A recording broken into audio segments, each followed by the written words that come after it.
Hi guys, in this video I'll show you how to fix NBA 2K25 MyTeam not working on your mobile phone. So this is the app of NBA 2K25 MyTeam. So as you can see, this is the official app. And let's say you are facing the issue. So what you can do is just try and go to your App Store or Play Store and search here NBA 2K25 MyTeam and go to search.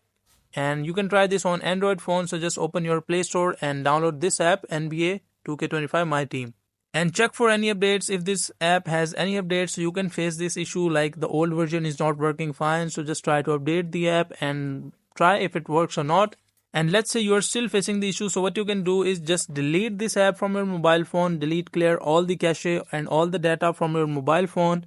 And once the data and cache is cleared, just try. And if you're still facing the issue, so what you can do is just uninstall and delete the app from your mobile phone and reinstall it, and again log in with your account. And also you can try changing your mobile data and Wi-Fi connection, and that might work for you. So that is how easily you can fix NBA 2K25 MyTeam not working on your mobile phone.